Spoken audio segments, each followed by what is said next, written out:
comparable à toi, ô Jésus-Christ de Nazareth. Ah. D'éternité à l'éternité, tu es Dieu. Ah.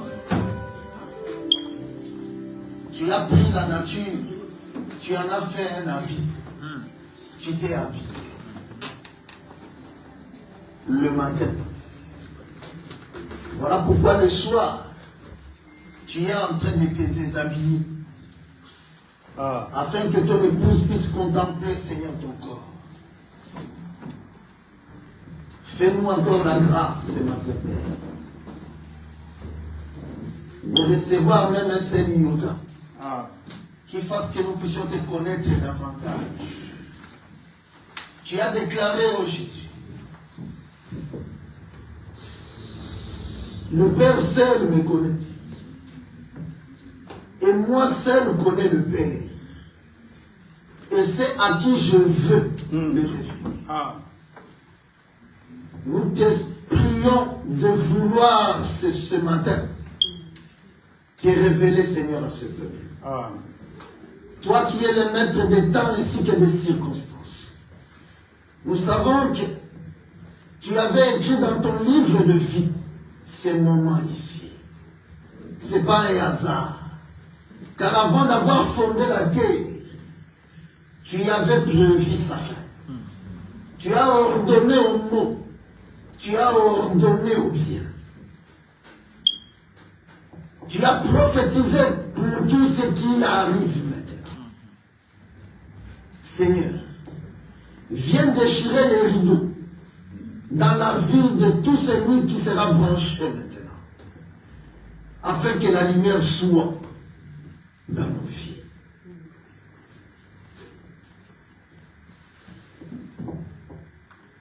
Viens lire. Toi l'ange qui vole au milieu du ciel. Au nom de Jésus-Christ. Amen. Amen. Que Dieu bénisse sa parole. Amen.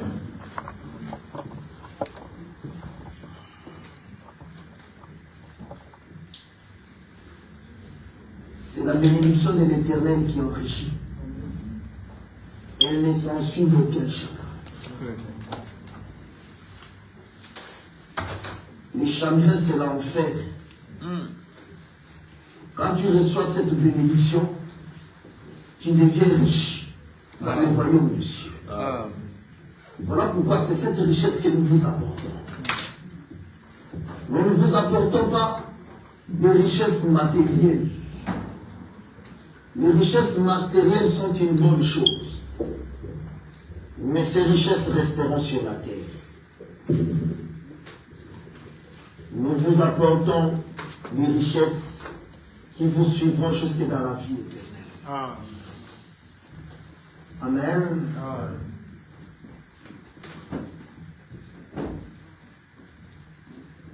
C'est une joie de vous retrouver encore autour de cette parole. L'Écriture déclare que là où s'assemblent ses enfants, là où il rassemble ses enfants, c'est là où il amène justement cette bénédiction. C'est pourquoi nous croyons que Dieu ne peut pas laisser quelqu'un rester seul dans sa maison, tout seul. Non. Dieu envoie la bénédiction dans l'assemblée.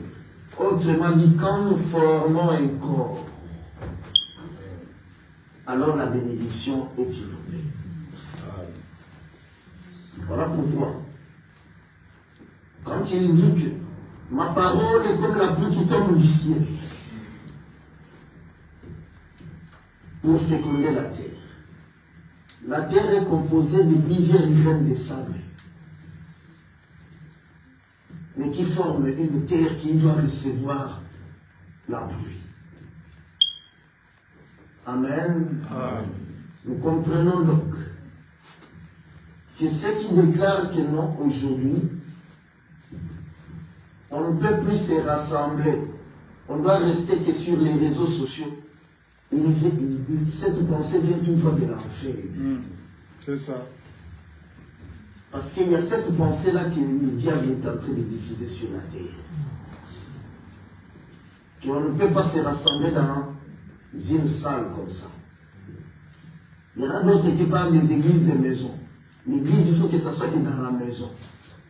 Cette pensée-là vient aussi tout droit de l'enfer. Parce que ce qui compte pour Dieu, ce n'est pas que nous soyons dans une salle. Parce que nous pouvons être aussi dehors, mais ensemble. C'est pourquoi nous disons que dans cette salle ici, il y a Satan, il y a les démons. Nous n'avons pas le droit de les chasser d'ici. Ils ont le droit de circuler sur la terre, parce que c'est l'esprit de Caïn. Mais nous n'avons que le droit de les chasser dans les enfants de Dieu. Voilà. Parce que l'enfant de Dieu, toi l'homme, tu es le temple du Saint-Esprit. Quand il est en toi, c'est un squatter. C'est pourquoi nous devons venir l'expulser. Amen. Dieu ne nous a pas donné le droit de les lier. Non, il faut être poli, juste expulser. Sors de la maison de Dieu, va sur la terre. Donc si vous voyez quelqu'un venir lier les démons, comprenez que lui et le diable, ils sont des coussins. Voilà. Les frères. Satan rigole de beaucoup de gens. C'est ça qui est répandu dans les églises évangéliques. Dieu ne nous a pas donné le droit de brûler Satan. Parce qu'il est au service de Dieu. Voilà. Pour amener tous les ivraies en enfer. Voilà. Parce que c'est lui qui a fait que l'ivraie aille en enfer, c'est Dieu. S'il n'avait pas voulu que l'ivraie aille en enfer, dès le départ, il n'allait pas créer l'enfer. C'est ça. S'il a créé l'enfer, il va aussi créer les gens qui veulent qu'il y aille. Sinon, il a fait quelque chose en vain. C'est ça. C'est là où nous déclarons que Dieu, créateur des cieux et de la terre, il n'aime pas tout le monde sur la terre. Non. Il aime les uns. Il hait les autres. Ça, c'est vrai. Et ce n'est pas à cause de ce que toi tu fais, les bonnes œuvres, mais à cause de son élection. Avant la fondation du monde, il a fait l'élection. Il a déclaré certains, je t'aime. Il a déclaré à l'autre, je te hais. Avant même que tu ne sortes, tu ne viennes sur la terre, que tu n'aies fait ni bien ni mal. Voilà. Parce que le salut, c'est un don. Amen. Le salut, c'est un don que Dieu nous fait. Un don, c'est un cadeau.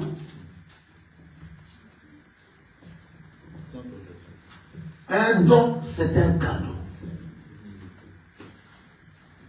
Si Dieu t'a convié à écouter cette chose ici, c'est ça qui témoigne de son amour.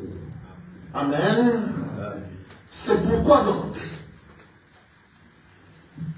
quand Paul définit son évangile, nous allons lire cela. 1 Corinthiens chapitre 1er. 1 Corinthiens chapitre 1er.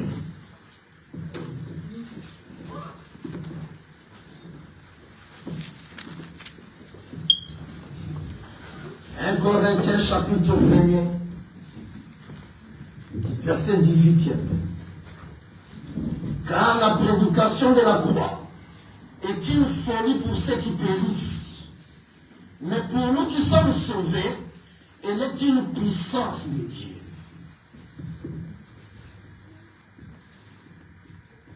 Au verset 21. Car puisque le monde avec sa sagesse n'a point connu Dieu, il a pris à Dieu dans sa sagesse de sauver les croyants par la folie de la prédication. Au verset 23e, nous prêchons Christ crucifié, scandale pour les Juifs et folie pour les païens. Au chapitre 2e, au verset 7, 1 Corinthiens 2, 7e. Nous prêchons la sagesse de Dieu, mystérieuse et cachée, que Dieu, avant les siècles, avait prédestiné pour notre gloire. Avant les siècles, je veux dire avant la fondation du monde. Sagesse qu'aucun des chefs de ces siècles n'a connue. Car s'il l'avait connue, il n'aurait pas crucifié le Seigneur de gloire. Mais comme il est écrit, ce sont des choses que l'œil n'a point vues, que l'oreille n'a point entendues, et qui ne sont pas montées au cœur de l'homme. Des choses que Dieu a préparées pour ceux qui l'aiment. Dieu nous les a révélées par l'Esprit, car l'Esprit sonde tout, même les profondeurs de Dieu. Amen. Amen. Que Dieu bénisse sa parole. Amen. Si Dieu t'a conduit ce matin, c'est pour te donner à manger du pain qui est descendu du ciel.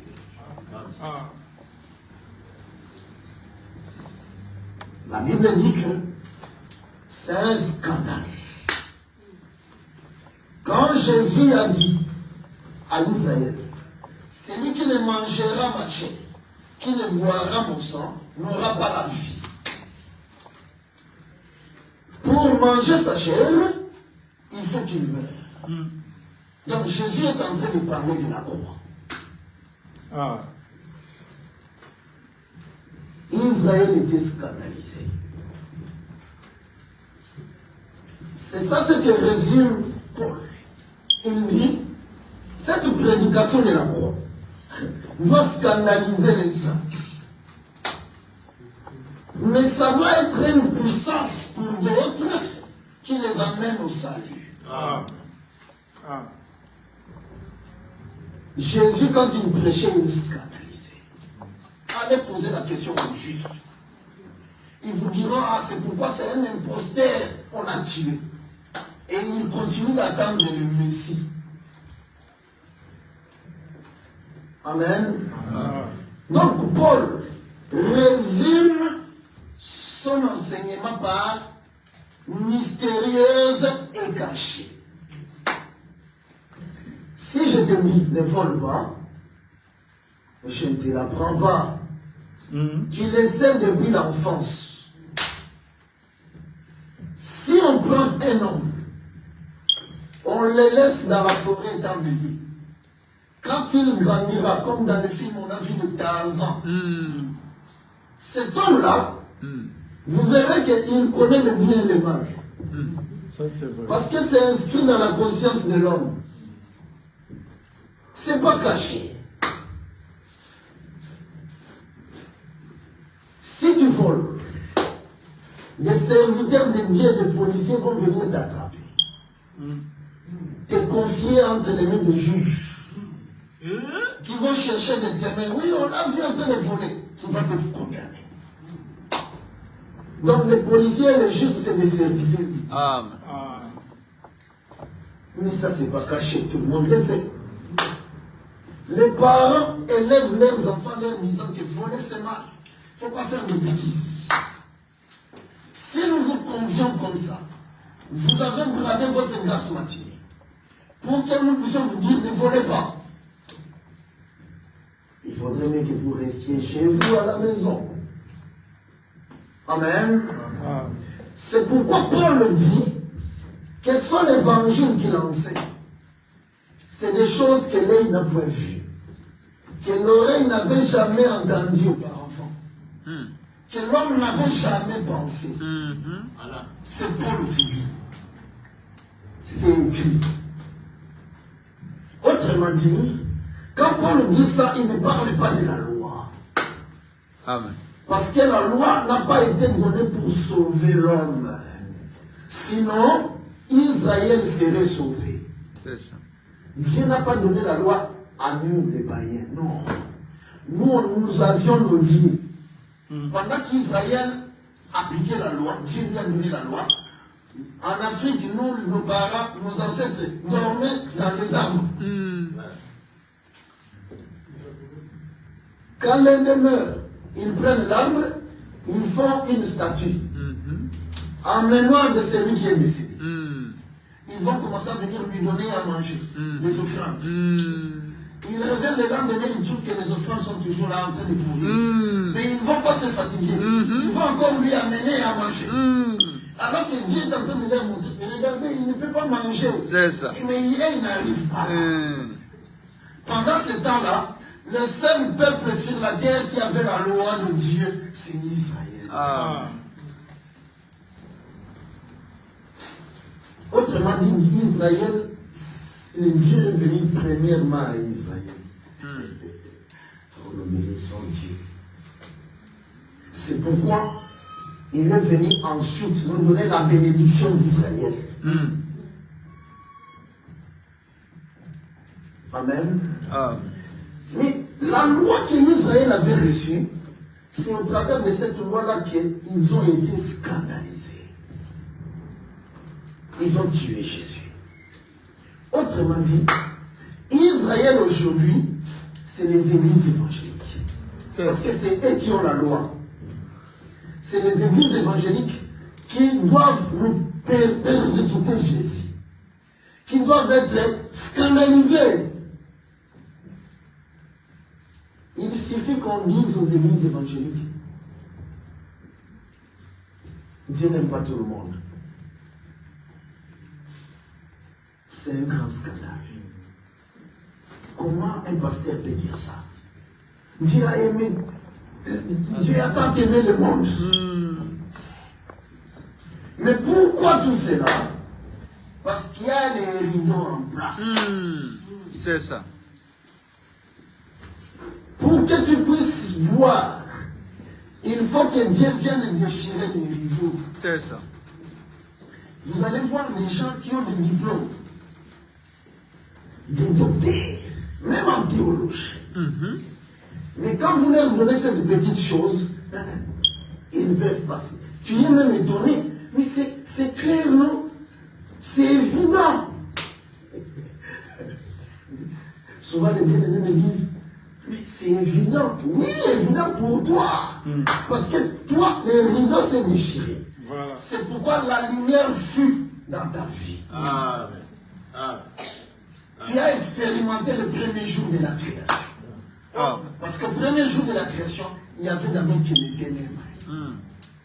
Ensuite, Dieu dit que la lumière soit. Amen. Maintenant, ces ténèbres-là, c'est ça la mort. Dieu dit que quand tu restes que dans les ténèbres, tu meurs.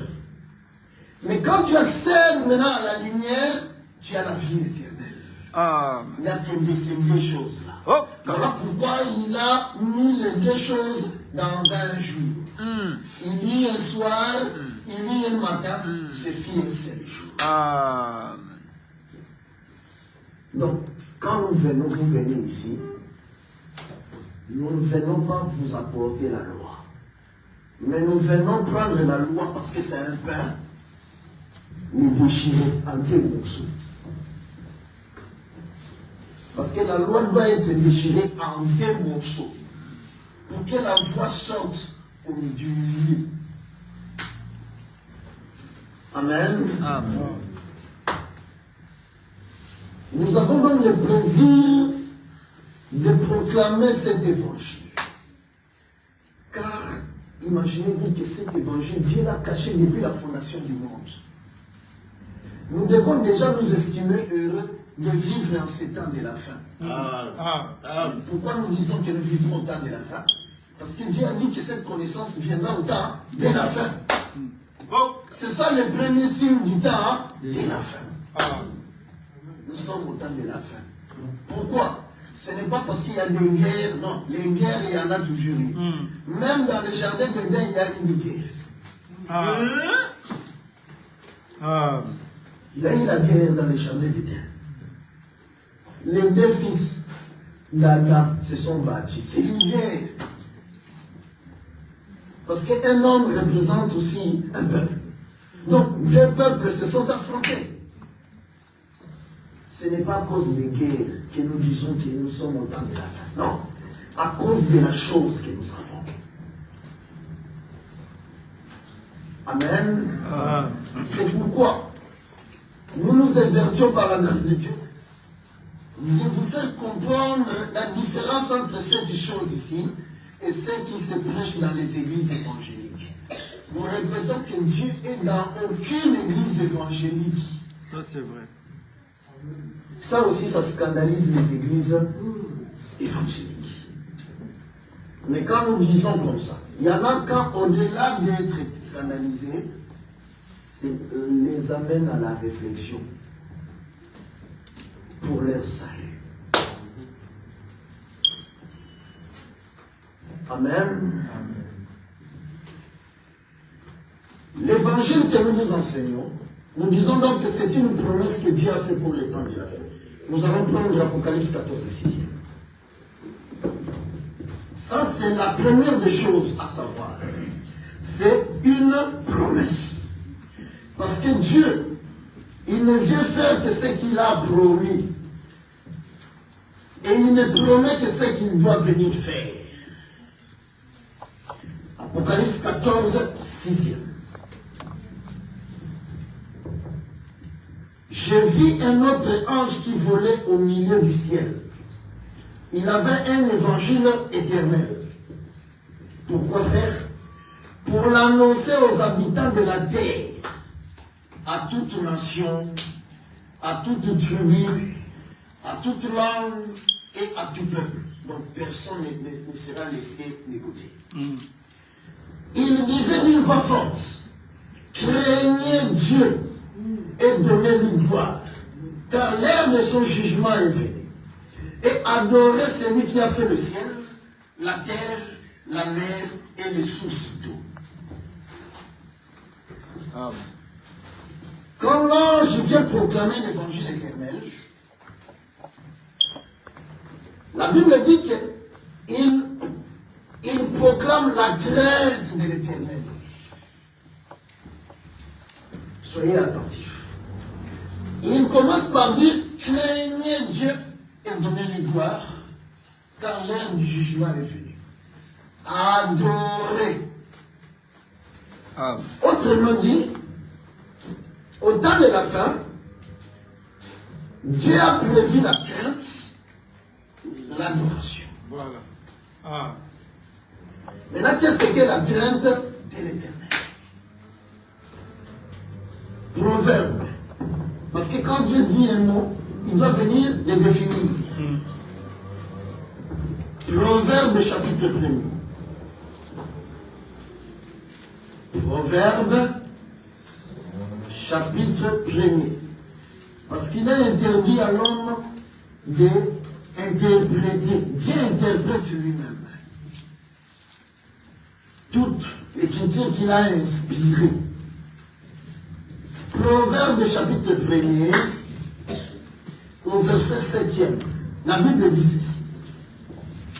La crainte de l'Éternel est le commencement de la sagesse. Dans d'autres versions, commencement de la science. Dieu a inspiré cette écriture. Il dit que la crainte de l'Éternel, c'est le commencement de la sagesse. Pourquoi Dieu inspire ça? Parce qu'il sait que la pensée de l'homme est éloignée de sa pensée à lui. Donc, à chaque fois qu'il dit quelque chose, il doit venir donner sa pensée. Quand l'homme lit ça, il va commencer à avoir la peur du péché. C'est pourquoi dans toutes les églises évangéliques, ils ont la peur du péché. Arrêtez de voler, arrêtez de faire le mal. Le peuple, c'est-à-dire leur prédication, c'est la prédication de la peur. On doit arrêter. Si vous n'arrêtez pas, vous irez en enfer. Ils te transmettent la peur, alors tu commences à façonner la sainteté. C'est ça.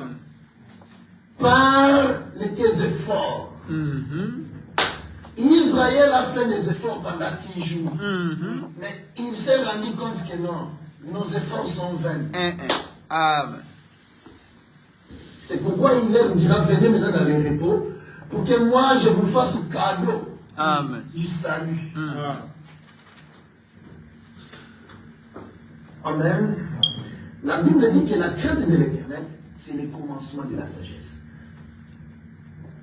Quand l'ange proclame la crainte de l'Éternel, autrement dit, l'ange proclame la sagesse. C'est quand tu nous écoutes comme ça, la connaissance augmente, tu crains Dieu. Amen. Ça n'a rien à voir avec faire des efforts, d'arrêter de voler, d'arrêter de faire le mal. Rien à voir. Comme le ciel est distant de la terre. Nous répétons encore. Pour ceux qui nous rejoignent pour la première fois, si tu es dans l'église évangélique, alors Dieu t'aime. Écoute ça. La crainte de l'Éternel, c'est le commencement de la sagesse. Sur tout ça. Voilà pourquoi la crainte de l'Éternel est seulement dans le 7e jour. Amen. Il n'y a pas eu la crainte de l'Éternel du premier jour au 6e jour. Autrement dit, dans la loi, il n'y a pas eu la crainte de l'Éternel. Il y a eu la peur du péché. Israël avait la peur du péché. Il sait que si je vole, je dois donner tel sacrifice. Donc, il vivait avec calcul. Si je mens, je dois donner un oiseau, ainsi de suite. Avec calcul. Il sait que si je commets le mal, je vais faire ceci. C'est ça. Pendant 6 jours. Mais la loi n'avait pas été donnée pour sauver l'homme. Parce que Dieu est derrière la loi pour faire que l'homme comprenne que la loi ne peut pas le sauver. Qu'il comprenne que par ses propres efforts, il ne peut pas se sauver. Pour qu'il vienne au 7e jour et que Dieu lui donne gratuitement le salut. Mais l'ange ne proclame pas seulement la crainte de l'Éternel, il proclame aussi l'adoration. L'ange nous dit adorer Dieu. Maintenant, dans la pensée de l'homme, adorer Dieu. Ah, Seigneur, je t'adore, je te loue, je te magnifie. C'est bien. Ça, c'est la pensée de l'homme. Qu'en pense Dieu?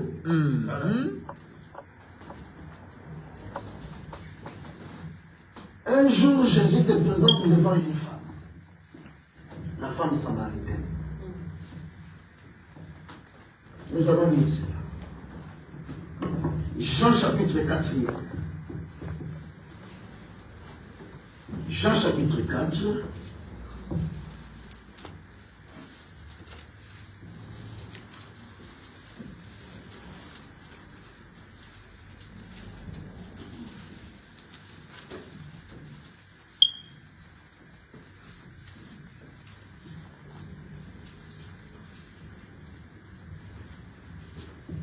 Jean chapitre 4, au verset 20. Nos pères ont adoré sur cette montagne, et vous dites, vous, dans les Juifs, que le lieu où il faut adorer est à Jérusalem. Femme, me dit Jésus, crois-moi, l'heure vient où ce ne sera ni sur cette montagne, ni à Jérusalem, que vous adorerez le Père. Vous adorez ce que vous ne connaissez pas. Nous adorons ce que nous connaissons, car le salut vient des Juifs. Mais l'heure vient, et elle est déjà venue, où les vrais adorateurs adoreront le Père en esprit et en vérité. Amen. Car ce sont là les adorateurs que le Père demande. Dieu est esprit, il faut que ceux qui l'adorent en esprit et en vérité. Ah, ouais. Très important. La femme samaritaine fait comprendre à Jésus que les Samaritains viennent adorer Dieu là, à cette montagne là. Mais et que vous les Juifs, vous dites que ce n'est pas à cette montagne, mais c'est à Jérusalem.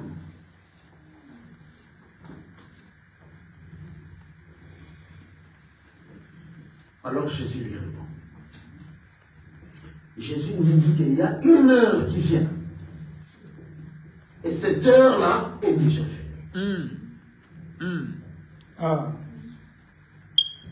Où les vrais adorateurs n'adoreront ni à cette montagne ici, ni à Jérusalem. Mais ils adoreront Dieu en esprit et de vérité. Amen. Oh, God. Remarquez que la femme samaritaine ici représente un peuple. Jérusalem représente aussi un peuple. C'est ça. Mais Jésus lui dit, ce n'est ni à cette montagne, ni à l'autre, parce qu'il y a deux montagnes. Mais c'est au milieu qu'on adore Dieu. Oh, God. Amen. Amen. Autrement dit, quand il y a eu l'adoration à cette montagne ici, cela a constitué un témoignage. Quand il y a eu l'adoration à Jérusalem, cela a constitué aussi un témoignage. Mais maintenant, l'adoration c'est au ciel. Hey. Oh, God. Parce que le ciel, c'est une heure. Or, une heure, c'est aussi une année. Une année, c'est le 7e jour de Amen. Amen. Amen. L'adoration est seulement au milieu. Surtout. Voilà pourquoi. Cet esprit de vérité qui est au milieu. Pour venir donc adorer, il faut le témoignage 1, témoignage 2, alors tu atteins la vérité. Amen. Tu adores. Adorer, c'est notre esprit qui adore. Quand tu dis Amen à l'esprit de vérité, tu adores Dieu. Amen. Ça, c'est vrai. Oh, God. C'est ça l'adoration. Quand nous disons Dieu, je t'adore, c'est bien. Mais es-tu un adorateur ou un vrai adorateur? Ah.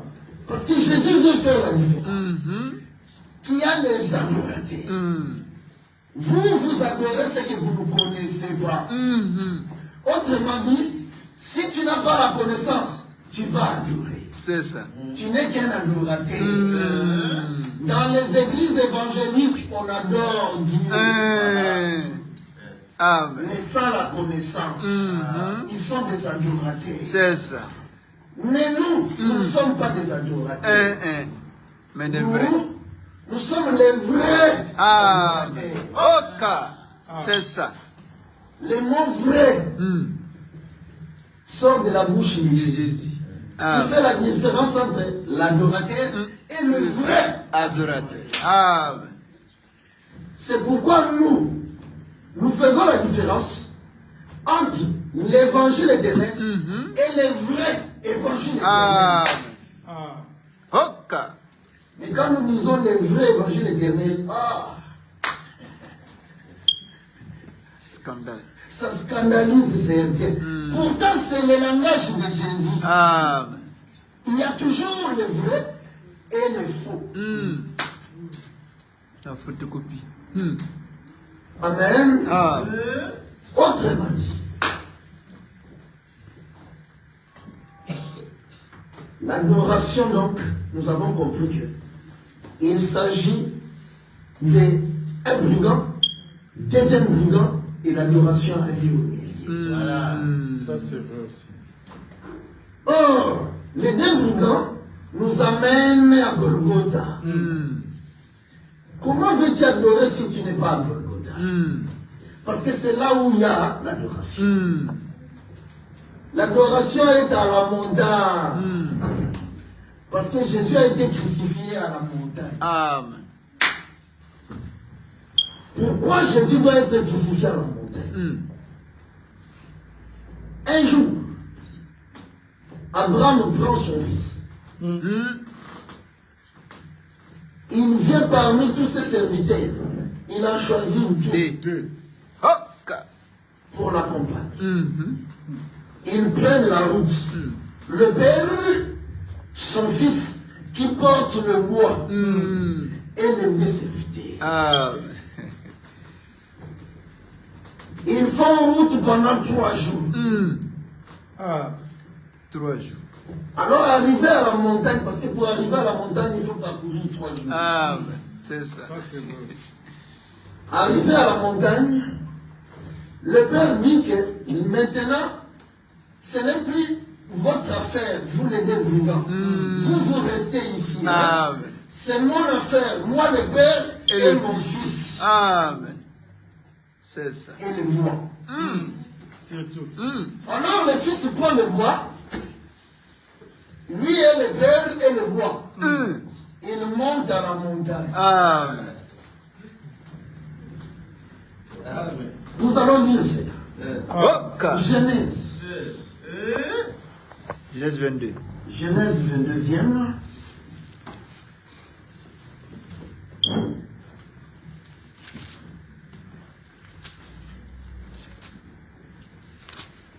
Alors,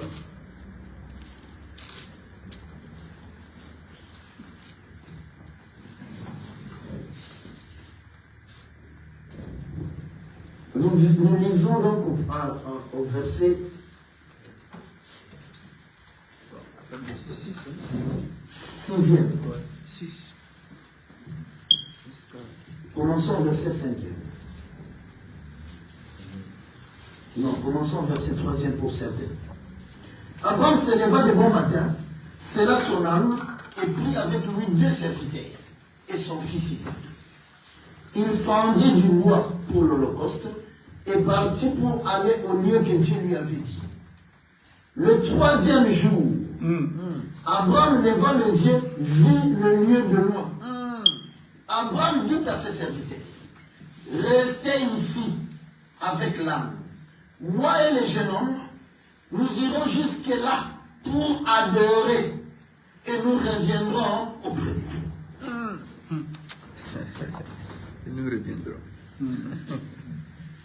Abraham, il dit aux 2 brigands, vous restez ici.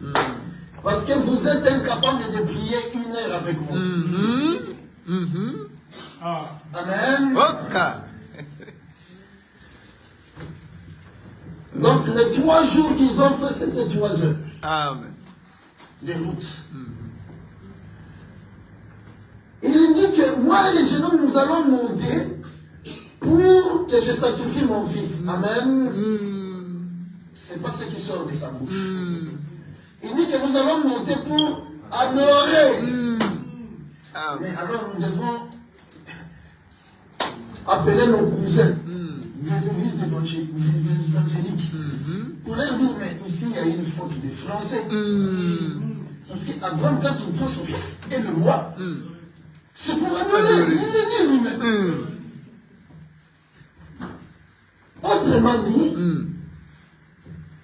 tout ce qu'ils ont fait à Golgotha, c'est l'adoration. Amen. Tout simplement. L'adoration, c'est la mort et la résurrection de Jésus. Bien parlé. Dieu, je t'adore, je t'aime. Oui, c'est bien. Je ne dis pas que vous m'adoriez puis et bien ainsi. Parce que ça, c'est la manifestation par la bouche. Autrement dit, nous sommes en train de vous faire comprendre que l'adoration en réalité, c'est notre esprit qui adore. C'est quand le Saint-Esprit, l'Esprit de vérité, saisit ton esprit, alors ça va s'exprimer par ta bouche. Ça va s'exprimer par tout ton corps. Amen. Tu vas alors commencer à confesser Jésus toute ta vie. La confession, c'est pas seulement tu vas me suivre dans la prière. Seigneur Jésus, je te reçois comme mon Seigneur sauveur personnel. Je te reçois comme mon... Alors, tu deviens enfant de Dieu. Non. Parce que pour confesser par la bouche, il faut que ça aborde dans ton cœur. Amen. Alors, l'esprit de vérité vient faire abonné dans notre cœur, alors ça s'exprime par la bouche. Amen. Autrement dit, quand tu n'as pas l'esprit de vérité, tu adores l'autre. C'est ça qui est écrit, non? Vous adorerez en esprit et en vérité. Il fallait que Jésus dise seulement vous adorerez en esprit. Non! Il n'y a que l'esprit de vérité qui adore. Amen. Parce que la réalité est que Dieu s'adore lui-même. Voilà. Dieu a tout fait pour lui-même. Tout a été créé par lui, pour son propre plaisir. Voilà, ça c'est vrai. Donc Dieu s'adore lui-même. C'est quand il vient en toi, le Saint-Esprit vient en toi, il commence à adorer Dieu en toi, avec toi. Amen. Autrement, quand tu n'as pas l'esprit de vérité, tu adores l'autre. C'est pourquoi, dans toutes les églises évangéliques, ils n'ont jamais adoré Jésus. Voilà. Jamais. Jamais. On va bien l'expliquer. Ok, ceux qui nous suivent pour la première fois saisissent bien. Abraham a dit, nous, moi et les jeunes hommes, l'adoration c'est à la montagne. Parce qu'ici sur le parvis, nous ne pouvons pas adorer. Amen. Amen. La montagne c'est le tabernacle. Donc l'adoration a lieu au sommet de la montagne. Amen. Or, le sommet de la montagne, c'est le lieu très saint. Amen. C'est le lieu très saint. Amen. Autrement dit, si tu n'as pas accédé au lieu très saint, comment veux-tu adorer Dieu? Impossible. Vous comprenez ça? On ne l'adore pas sur les parvis, on ne l'adore pas dans le lieu saint, mais dans le lieu très saint. Amen. Mais il faut marcher, quitter le parvis, accéder au lieu saint, ensuite au lieu très saint. Amen. Or, le lieu très saint, c'est le 7e jour, qui est aussi le 3e jour. Amen. C'est ça la science. Amen. Amen. Mais pour accéder au 3e jour, c'est-à-dire il faut ressusciter. Tu meurs et tu ressuscites. C'est ça l'œuvre de la croix. Voilà pourquoi Paul a dit, toute sa prédication, c'est l'œuvre de la croix. Les églises évangéliques lisent ça. Dieu nous a envoyé Paul pour nous enseigner. Nous les païens. D'accord? Je ne permets pas à la femme d'enseigner. Non. Bon, ça, Paul l'avait dit seulement aux Corinthiens. C'est un contexte. Pourtant, il confesse que non. Dans les 12 apôtres, c'est Paul qui a été dépêché. Ça, il croit. Amen, amen. Mais ils ne comprennent pas qu'avant même d'écouter les autres, nous devons écouter Paul et obéir. Il y en a même qui pensent que Paul a commis aussi des erreurs. Donc, regarde, ici, Paul dit que ce n'est pas les Saint-Esprit, c'est moi. Il dit. Mais Paul a le Saint-Esprit. Quand il dit, il ne peut dire qu'au travers du Saint-Esprit. Parce que lui, il sait que ce que lui doit dire a été déjà dit. Sinon, si c'est lui qui dit par ses propres pensées, ça va contredire ce que les prophètes ont dit. C'est clair. Amen. Donc, ne soyez pas étonnés quand vous voyez les gens nous jeter des pierres. C'est des chrétiens. Ce n'est pas des païens. Des chrétiens. C'est tout. Parce que c'est le même qui ont jeté des pierres sur Jésus. Jésus, c'est la révélation. Donc, ceux qui vont refuser cette révélation appelée l'évangile éternel, que Dieu a promis pour notre temps, ce n'est pas les païens, c'est le chrétien. Ce n'est pas le païen, c'est les adorateurs. Adorateur. C'est ça. La femme samaritaine, elle sait qu'il y a l'adoration. Elle venait aussi là-bas adorer.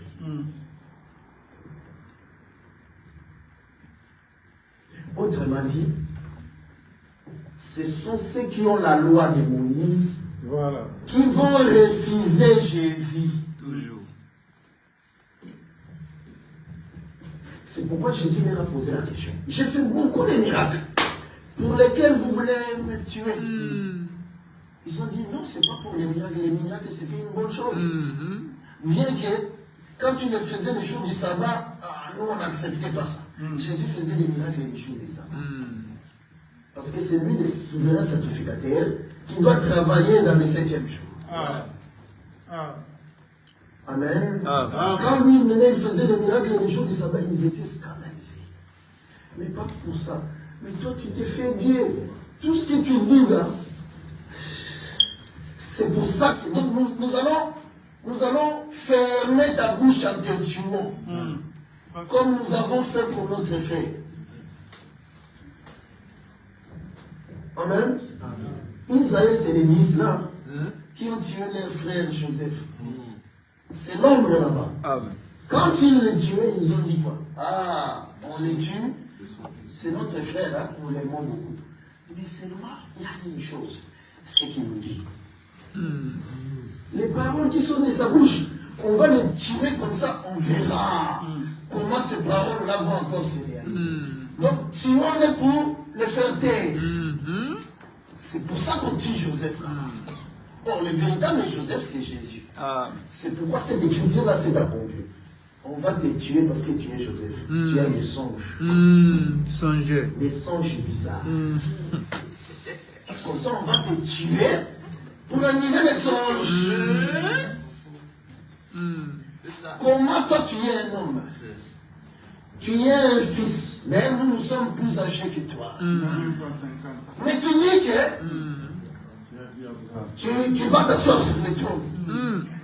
Que nous, tes grands frères, nous allons venir t'adorer. Nous aimons cet évangile. Scandale. Mais quand ils se sont agenouillés pour l'adorer, c'est pas Joseph qui leur avait dit bon, adorer. Eux-mêmes. Amen. Parce que cette écriture s'est réalisée. La famille l'a adoré.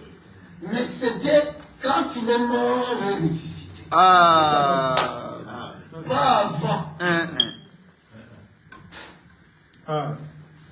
Donc, vous comprenez que nous parlons donc de ces deux trônes. Le trône du Fils et le trône du Père. C'est ça le résumé de notre enseignement. Autrement dit,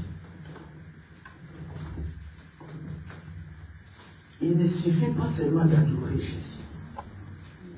C'est pourquoi il nous dit que certains m'adorent, mais ils ne font pas ce que je dis. Voilà. Vous verrez dans la bouche des chrétiens, Jésus, même quand il me trébuche, Jésus. Quand tu es là, tu vas dire, Tu connais Jésus, hein? Quand tu vas lui poser la question, pourquoi Jésus, il est mort, il a fait 3 jours. 3 jours. C'est la volonté de Dieu. C'est la volonté de Dieu. Non. C'est-à-dire, dans cette ignorance-là, il va rester adorateur. Il faut monter à la montagne. Pour monter à la montagne, il faut boire l'eau que Jésus propose. Remarquez donc que pendant les 6 maris, elle vivait cette eau-là. Mais Jésus vient nous proposer une autre eau.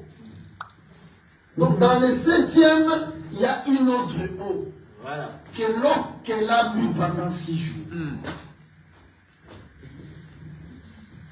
Mais l'eau maintenant du 7e jour, quand tu le bois, cette eau-là devient une source en toi. Étanche ta soif. C'est pas merveilleux ça? Nous avons dit que la maladie que nous souffrons tous sur la terre, c'est la faim. La faim, c'est une maladie. Quand tu ne manges pas, donc tu ne te soignes pas par la nourriture, tu meurs.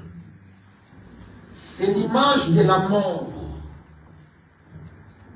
Donc Dieu est en train de prophétiser qu'il te faut prendre un médicament, la nourriture, mettre dans la bouche pour que ça aille soigner ta maladie. C'est pourquoi nous vous apportons cette nourriture ici. Comme Jésus a dit que je suis vraiment une nourriture et un breuvage. Si tu ne me manges, si tu ne me bois, tu n'as pas la vie. Mangez, buvez. Il faut boire le sang de Jésus. Il ne faut pas le gaspiller en aspergeant sur le voiture. Surtout, on aime aspirer asperger sur les lits surtout. Parce qu'il sait que sur les lits, quand je vais dormir, les sorciers vont venir. Il y a que les Africains qui ont peur des sorciers. Maintenant, si je ne mets pas le sang, les sorciers vont m'attraper. Donc avant de dormir, il faut que j'aspère les choses. Même quand il était fatigué, il disait, je n'ai pas prié aujourd'hui. Le sang, les sorciers vont venir tranquillement, il va te manger avec appétit. Vraiment. C'est un traumatisme. Aussi longtemps que tu as peur du péché, au fait, ton esprit est en train de te dire que tu n'as pas Jésus. C'est les sorciers qui doivent avoir peur de nous. Il faut écouter son esprit.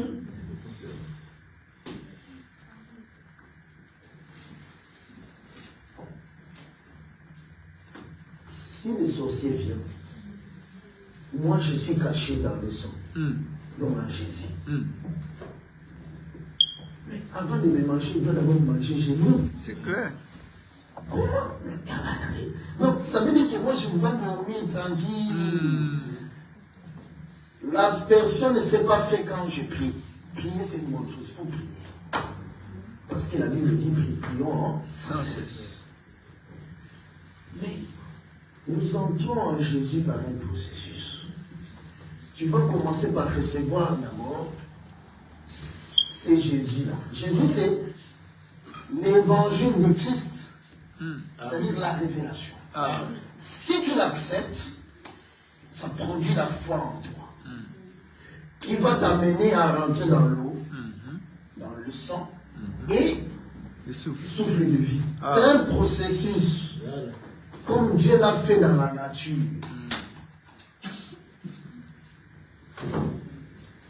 Amen. Autrement dit,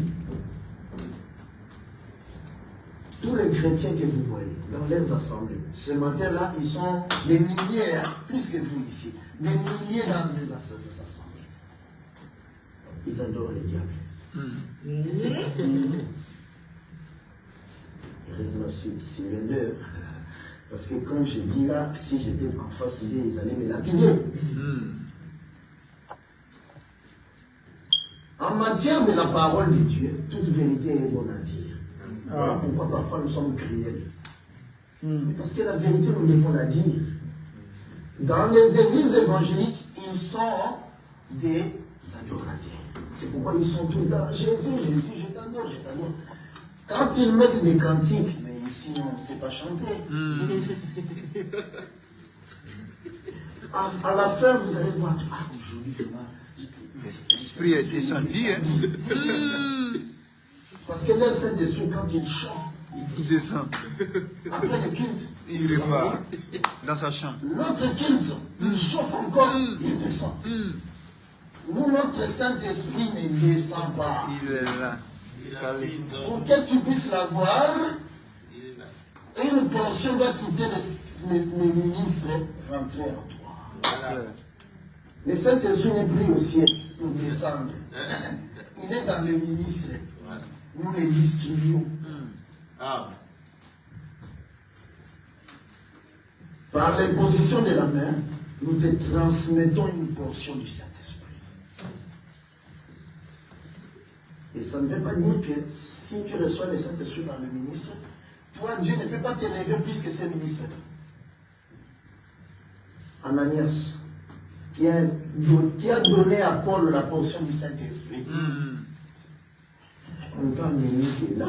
C'est fini. Mais après, on a parlé que même Paul, il a fait une grande œuvre. Donc, ce n'est pas parce que nous disons que la portion du Saint-Esprit va rentrer en toi que ce sera moindre. Non. C'est juste que Dieu a fait que c'est par ces canaux-là qu'il transmet le Saint-Esprit.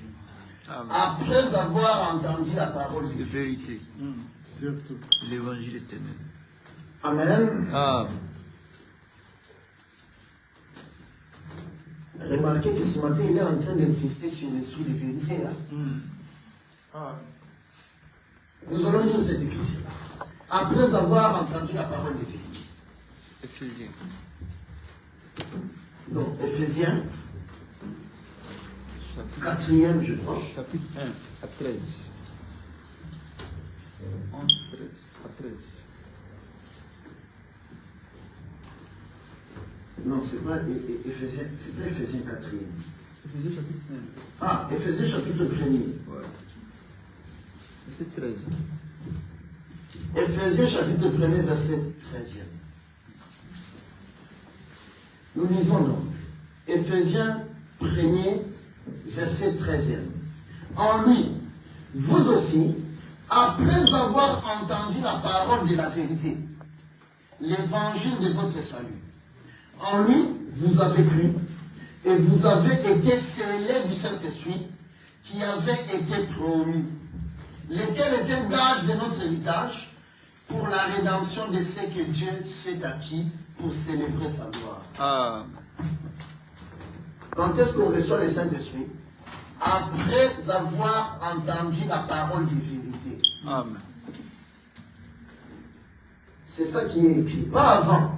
Si tu n'as jamais entendu la parole de vérité, pour notre temps, la parole de vérité, c'est l'évangile éternel. Amen. Ah. Amen. Donc, en dehors de l'évangile éternel, il n'y a pas de parole de vérité, il n'y a pas de Saint-Esprit. C'est clair. C'est pourquoi nous disons donc que dans les églises évangéliques, c'est des adorateurs. C'est nos cousins. Il faut qu'ils écoutent maintenant l'esprit de vérité, qui va leur donner les paroles de vérité. Les paroles de vérité viennent avec l'ange qui est au milieu du ciel, Amen. qui proclame la crainte, c'est-à-dire qui propage la connaissance, Amen. pour amener à l'adoration. Amen. C'est pourquoi même tout ce que le monde appelle les chansons chrétiennes ne sont pas des chansons Jamais. chrétiennes.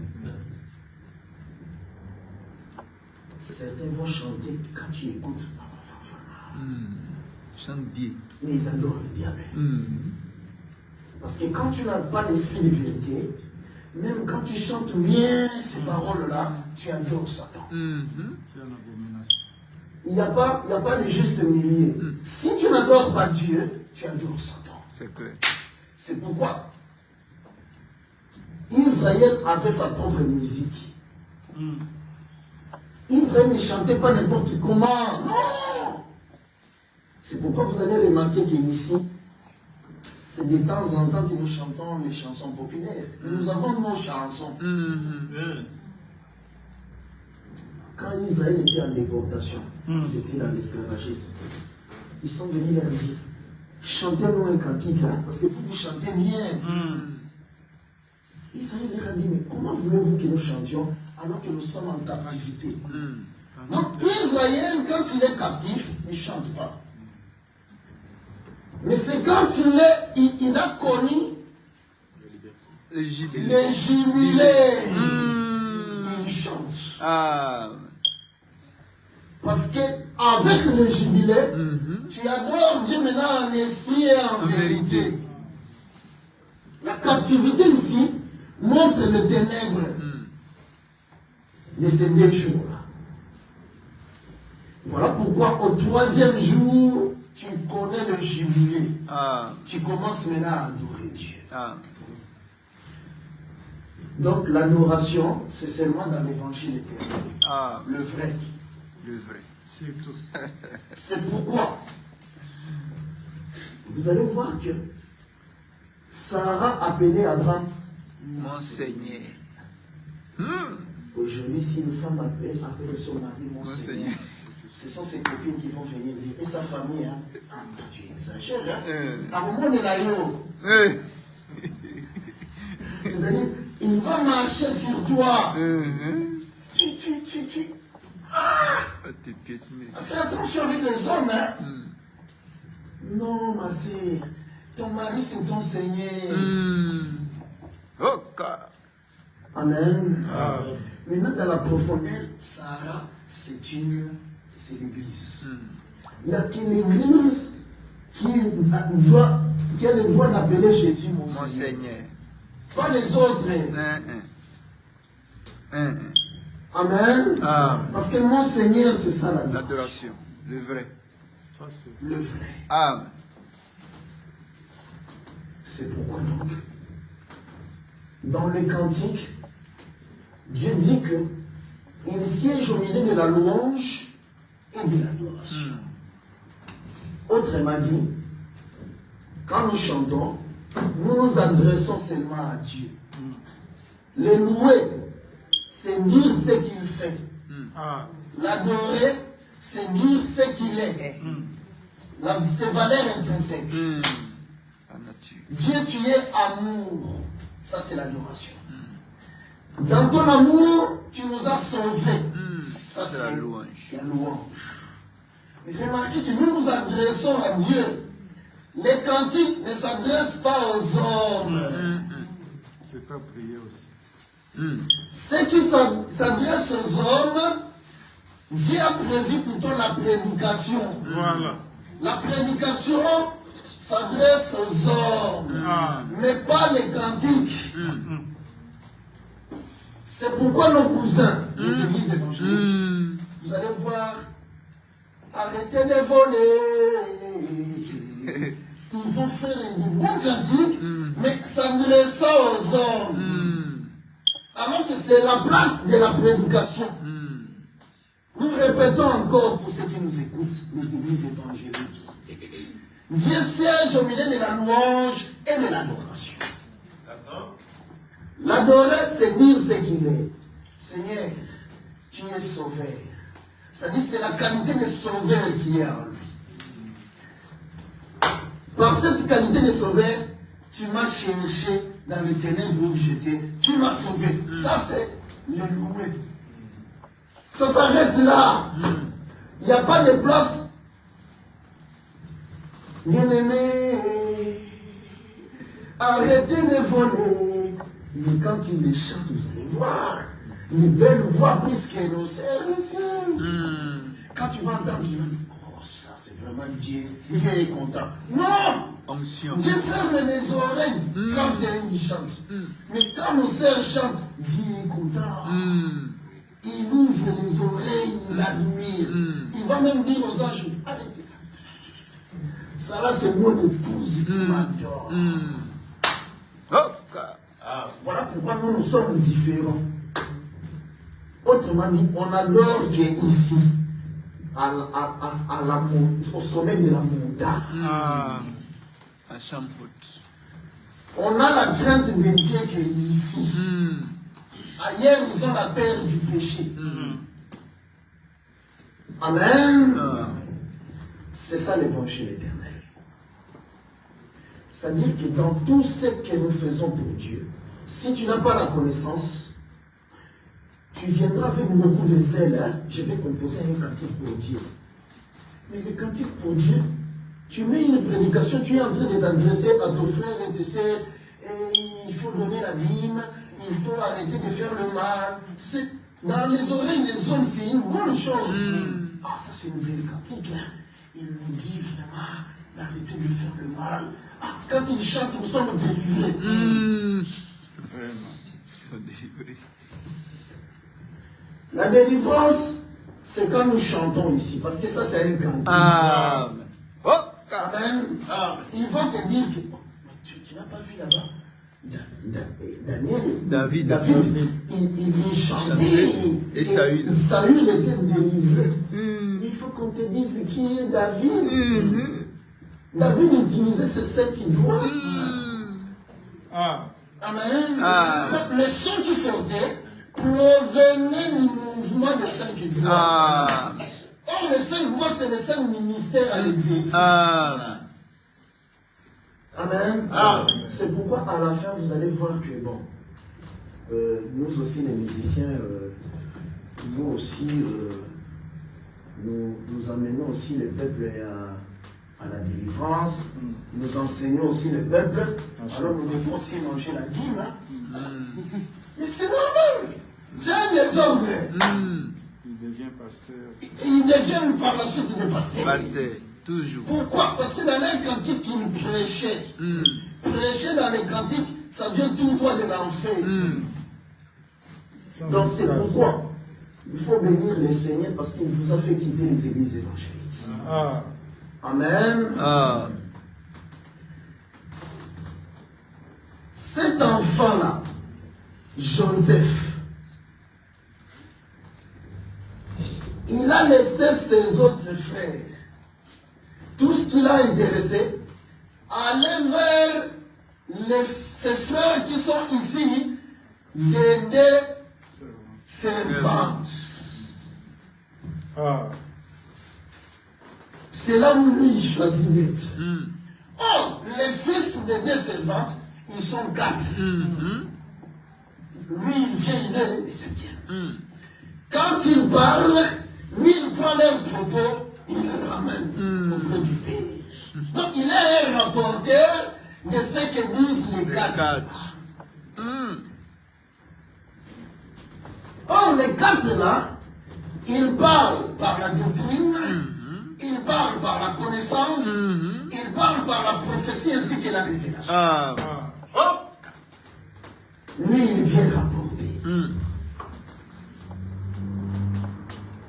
Or, nous savons que les 4, ce sont les 4 pieds d'une chaise.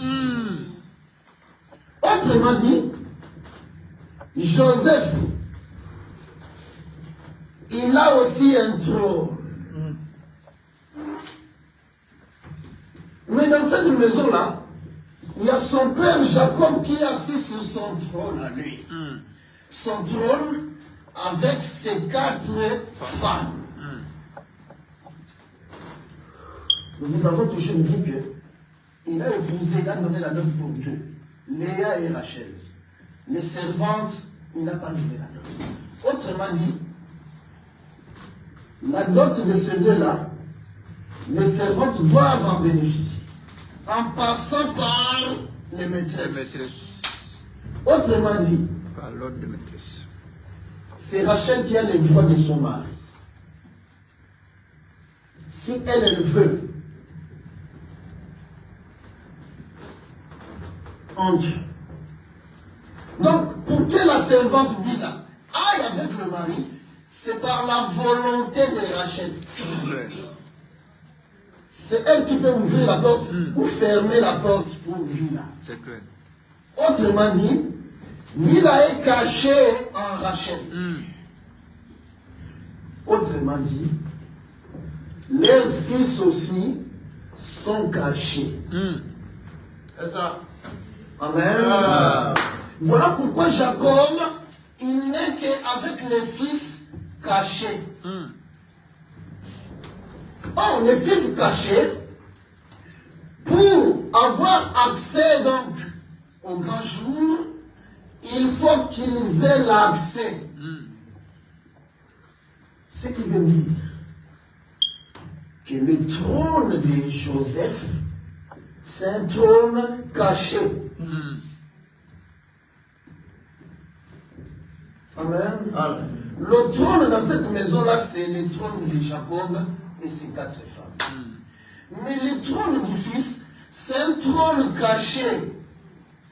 C'est pourquoi quand il vient, il dit, j'ai eu un songe. Dans mon songe, dans l'avenir, je vais m'asseoir sur un trône. Voilà. Amen. C'est un trône caché. Pour l'avenir. Voilà pourquoi il est avec ses 4 fils de servantes. Les servantes sont cachées dans le maîtresse. C'est clair.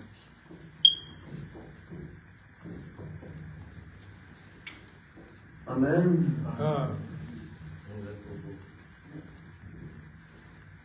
Mais nous n'avons, dans cette maison-là, nous voyons que c'est des trônes. Un trône caché et le trône du Père. Il n'y a que des trônes.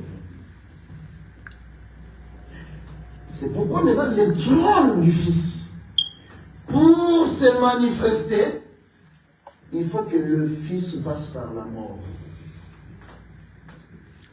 Aussi longtemps qu'il n'est pas passé par la mort et la résurrection, son trône était resté toujours caché par le trône du Père. Or, le trône du Père, le Père est un lion. C'est le soleil. Autrement dit, c'est la période de la loi. La loi, Dieu l'a donnée à Israël pour l'appliquer pendant 6 jours. C'est ça aussi les 6 fils de Léa.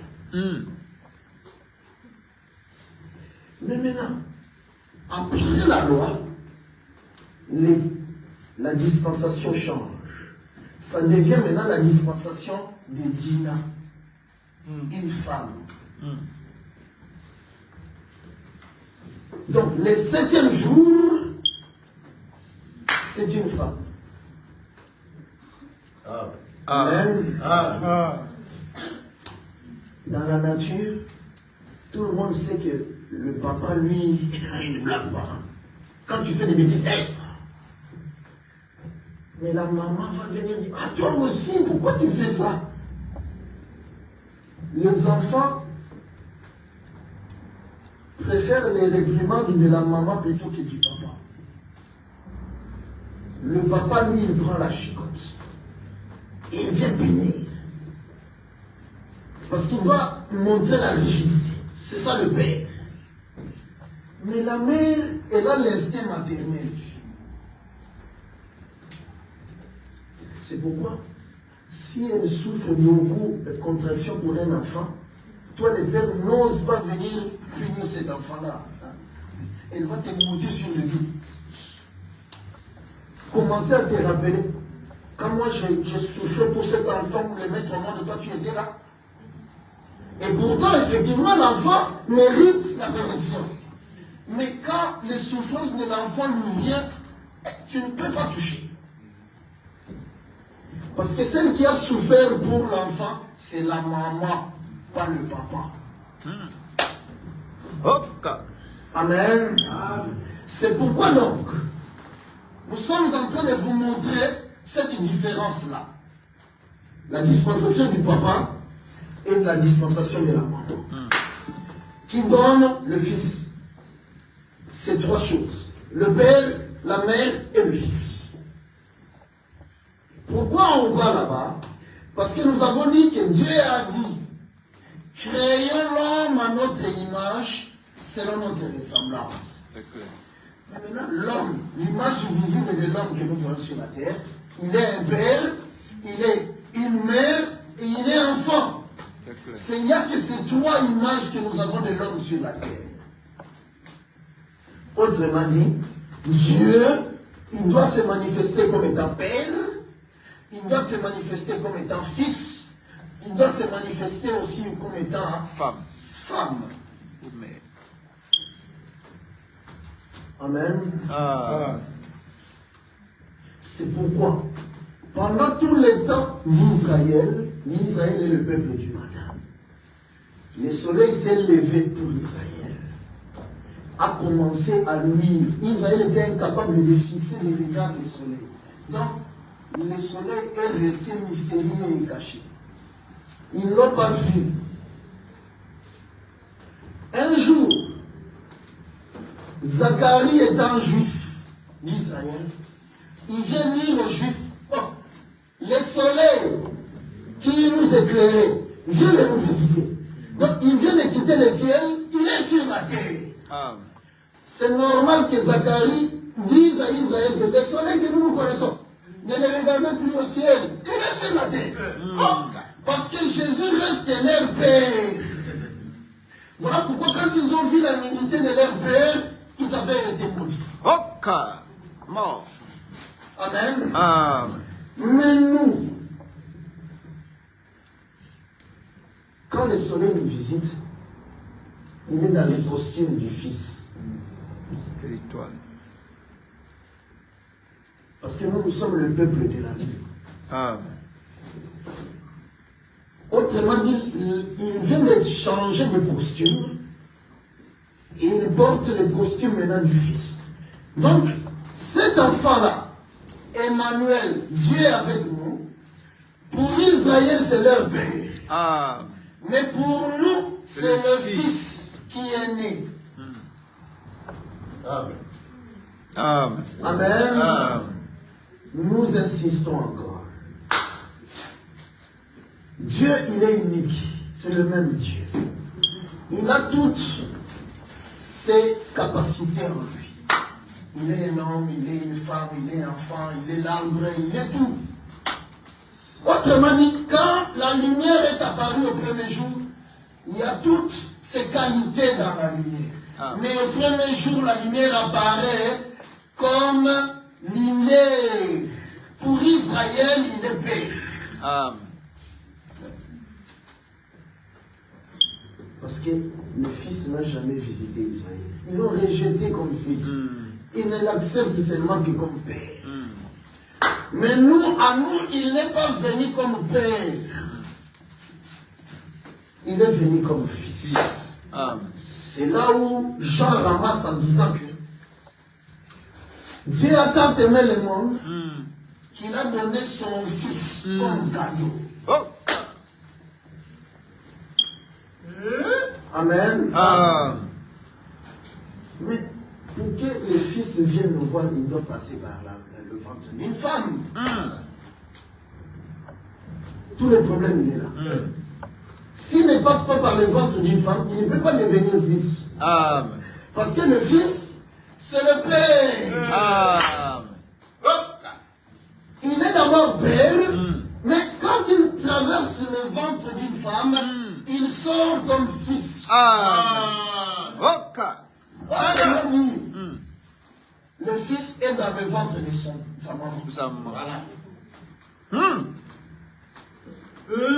Dans l'ombre, nous voyons le Fils sortir, on coupe le cordon ombilical. Mais spirituellement, on ne coupe pas les liens entre les cordons ombilicaux. Amen. Le Fils, il est dans le ventre de la mère. Amen.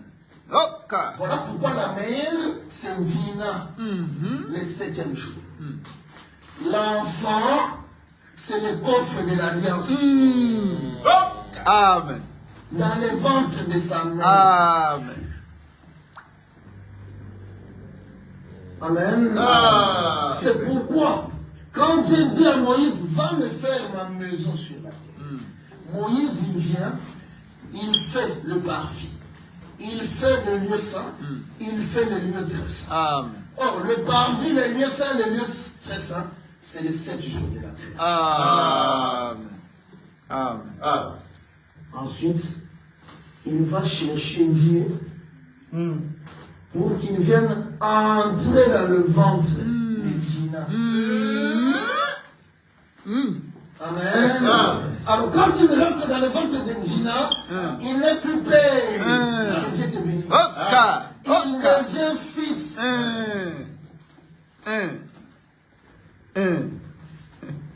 Si on nous bénissait toujours comme ça.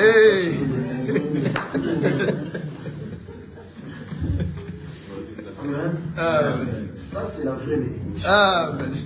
Parce que nous ne lui avons pas dit, si tu ne donnes pas, tu sors ici, avec l'argent, tu es maudit. Son cœur a été touché. Il a bien mangé, alors, s'il avait une maison ici, il allait le donner. Amen. Suivez cet exemple. Amen. Amen. Amen. Prenez ouvrez vos comptes. Amen. Venez donner. On va lui donner. Les ministres mangent pour Dieu. Amen. Dans l'ombre, Israël venait avec les offrandes. Il donnait à des hommes, aux sacrificateurs, à Lévi. Quand Lévi mange, c'est Dieu qui mange. C'est clair. Quand toi tu refuses ça, tu refuses de donner Dieu. Dieu est esprit. Comment veux-tu que tu lui donnes le béni qu'il mange?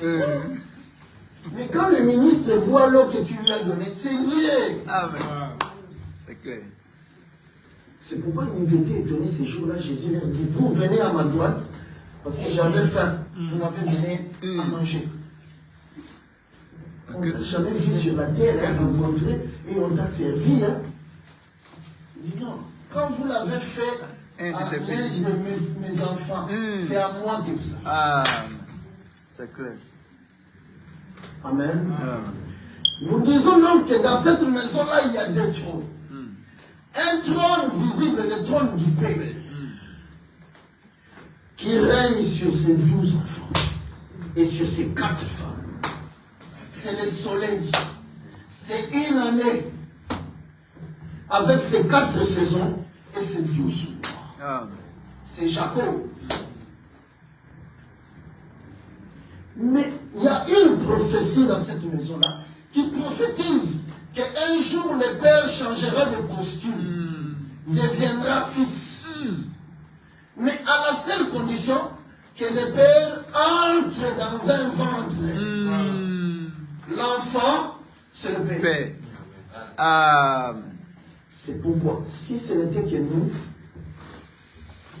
au tribunal, quand il y a séparation, les enfants, le Père. C'est vraiment maïr.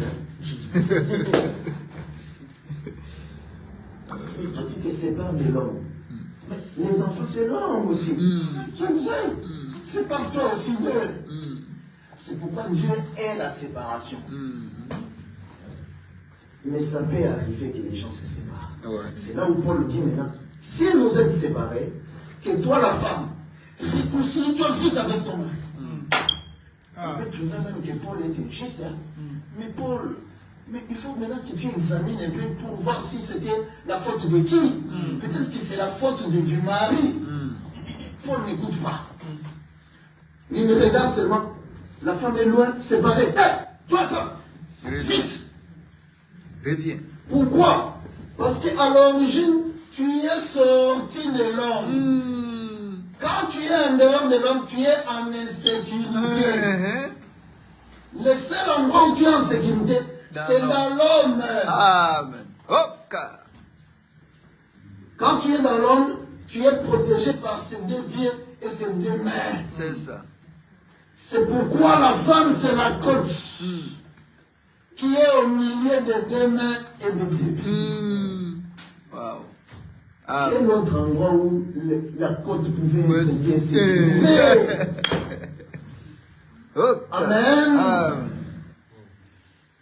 Autrement dit, le 2 mains et le 2 pieds, ce sont les 4 qui sont une chaise. Amen. C'est pourquoi donc nous voyons la côte venir s'asseoir. Amen. La côte vient s'asseoir. Or, la côte, c'est une femme. Autrement dit, sur ce fauteuil-là, le fauteuil devient le trône d'une femme.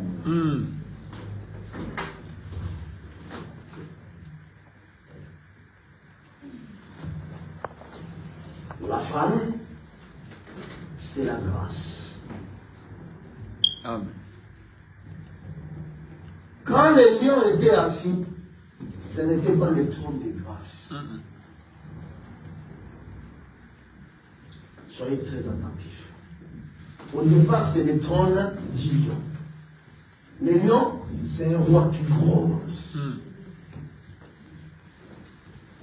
Mais nous voyons maintenant que la porte vient s'asseoir. Autrement dit, quand le lion est assis ici, le père, le trône est blanc. C'est un juge.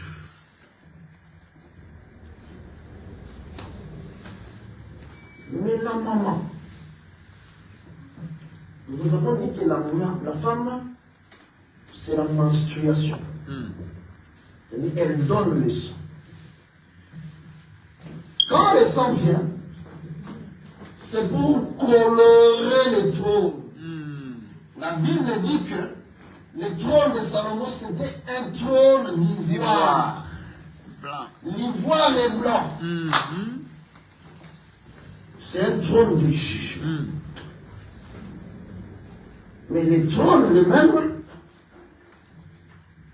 la femme a pris le sang et elle a colorié le trône. C'est ça ce que Israël avait fait en Égypte. En mettant le sang à la porte, ils ont colorié le trône. Le trône a changé et devenu le trône de grâce. Amen. Amen. Et maintenant, c'est dans cette grâce-là que nous voyons émerger maintenant le Fils. Bien parlé. En fait, ce n'est pas la maman qui est assise sur le trône. Mais celui qui règne, c'est le Fils dans la maman. Amen. Oh,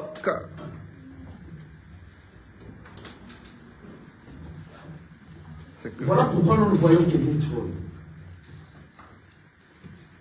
Les trônes de grâce, c'est les trônes de la maman. Pourquoi la maman? Parce que Dieu a donné la grâce à la femme. Elle n'est pas violente. Certains vont venir dire, ah, il y a des femmes qui frappent les hommes. Ça, c'est l'exception qui confirme la règle. Je vous dis que si vous voyez une femme body un muscleux. body will, si c'est comment là, elle restera célibataire toute sa vie. C'est clair. Parce qu'elle n'est plus femme, elle devient homme. Autrement dit, la force doit être plutôt avec un homme, pas avec la femme. La femme, elle doit avoir la grâce. Douceur. Amen. Voilà pourquoi Dieu n'avait pas été chercher la terre pour fabriquer la femme. Parce que la terre est brute. Quand Dieu prend la terre, il fabrique plutôt Adam. Mais pour fabriquer Ève, Dieu n'est pas reparti chercher la terre. Non. Dieu va prendre la terre qu'il a déjà façonnée. Il vient la prendre pour façonner encore la femme. Autrement dit, la femme, c'est une terre façonnée de vous. C'est pourquoi la femme est très belle sur la terre. Amen. Ce n'est pas le cas avec les animaux. Chez les animaux, Dieu venait que le chien soit, le chien fut. Que la chienne soit, la chienne fut. La chienne, Dieu n'est pas parti chercher la côte du chien. Non. Le chien et la chienne proviennent de la terre, donc de la parole qui sort. Mais arrivé à l'homme, Dieu ne fait pas ça. Il prend la terre brute, il lui donne la forme. Ensuite, il vient, au lieu d'aller prendre la terre brute pour faire la femme, non. Il prend la terre à laquelle il a déjà donné la forme, il la prend, il la fabrique encore. Donc, la femme a été fabriquée 2 fois. Voilà pourquoi elle a la beauté. Wow. Par rapport maintenant à la chienne. Par rapport au règne animal, quand vous regardez le règne animal, vous allez voir que la beauté, c'est l'homme qui l'a. Regardez le lion et la lionne. La lionne. Mais le lion avec sa cri, Le roi. sa beauté. Ouais. Parlons-en du paon.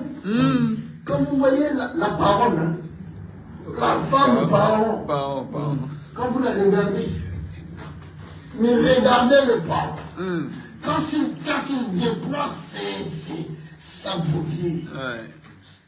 Super. peut-être que certains ne connaissent pas le paon. Pardon. La poule et le coq. Il faut voir le coq exposant sa beauté. Ouais. Il est en train de dire à la poule, regarde comment je suis beau. Amen. Ah, ouais. Mais chez l'homme, ce n'est pas le cas. contraire. C'est la femme qui est belle. Surtout. Ouais.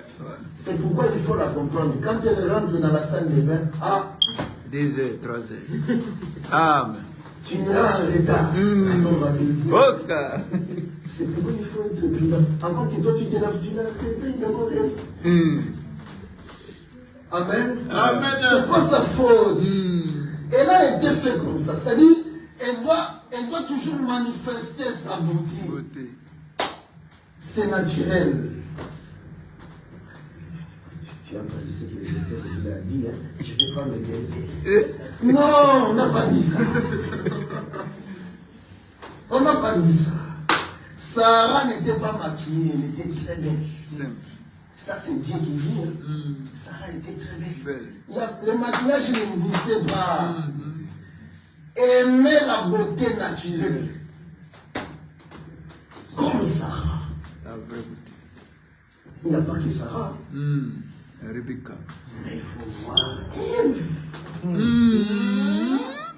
Elle a fait chanter à Dieu. Quand elle a... Depuis que je suis dans les jardins, j'ai jamais vu ça. Quel poème. Un être comme ça, j'ai jamais vu. Oh là là. Il était séduit direct. Oh, ouais. Ève était très belle. Ouais. Amen. Sans maquillage. Quand nous disons sans maquillage, ça ne veut pas dire que tu ne peux pas prendre une poudre pour appliquer, pour embellir la peau. On n'a pas dit ça. Les maquillages exagérés, ça t'enlève même la beauté. Tu vas voir les femmes, quand tu regardes comme ça, quand tu la regardes en profil, ça donne même l'oreille. Quel genre d'homme. Donc plus c'est éloigné comme ça. Les rouges. Wow. Des lentilles, tout ça. Quand elle sort de la douche, elle va commencer à prier que la pluie ne vienne pas. Si la pluie vient, catastrophe. Parce que les clowns des cirques, ils ont menti. Elle va bien se décorer. C'est ce maquillage-là qui n'est pas bon. Et il ne faut pas que l'homme essaye de lui dire que mais, tu as mis beaucoup. Et toi, tu veux que je devienne vieille. Mais si tu te maquilles pour la rue, mais tu te maquilles pour ton mari. Lui, il te dit que non, ça, moi, je n'aime pas. Moi, j'aime que tu sois naturel. Toi, tu vas trouver que non. Tu veux que je sois vieille. Par rapport à qui? Vous voyez ça? Parce qu'en réalité, les femmes se maquillent pour la rue. C'est là où maintenant c'est mauvais. C'est ça. Parce que la femme, c'est la lune. La lune éclaire par la lumière du soleil. Autrement dit, la lumière du soleil, c'est les recommandations du soleil à la lune. Le conseil. Amen.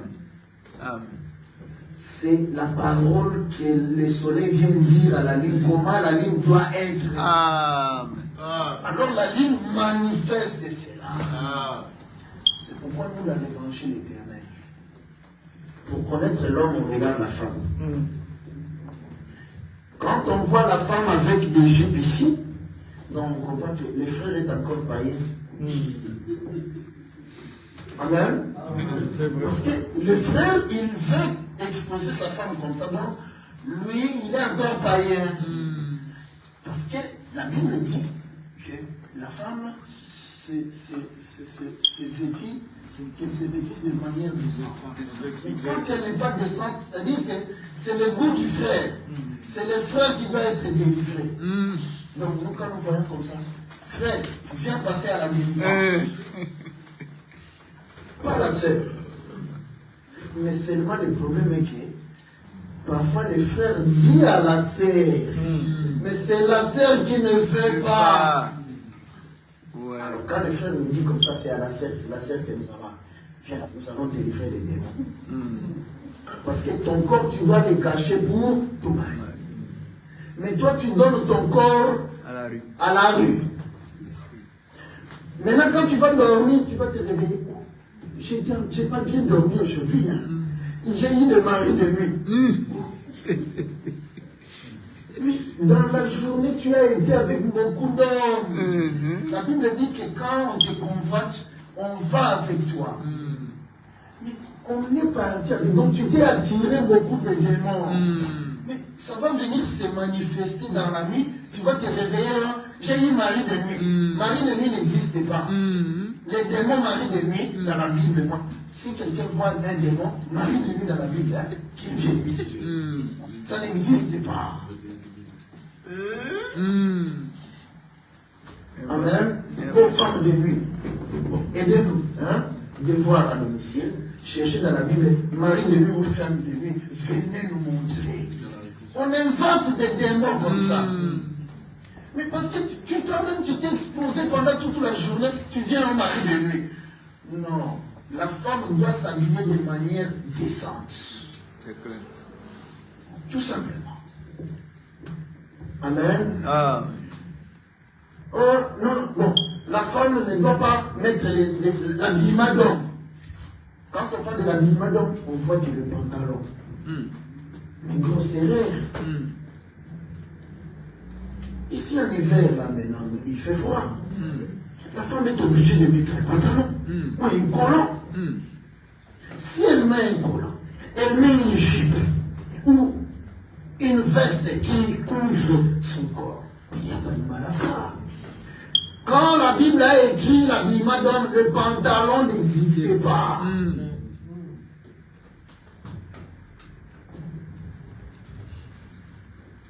Amen.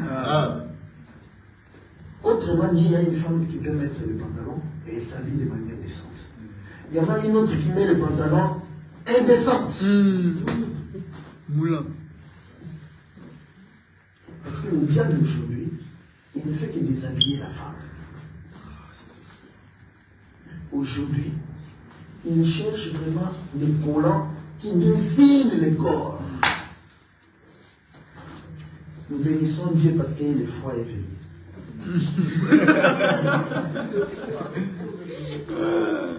Parce que quand la chaleur pointe son doigt,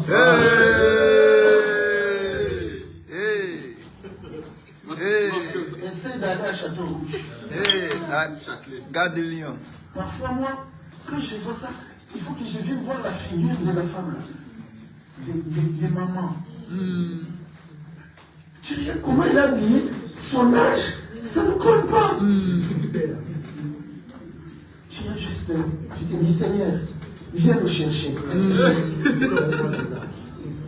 C'est ça ce qu'avait vécu Lord.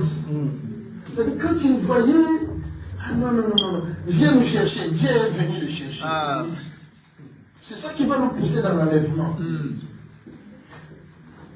Déjà, la jupe, c'était une jupe longue. Même à la plage, ici en Europe, déjà les femmes ne se lavaient pas. Elles venaient juste accompagner les enfants. Mais ensuite, elles ont commencé à se laver avec des pantalons. Ensuite, ça a commencé à se raccourcir. C'est ça cet esprit-là.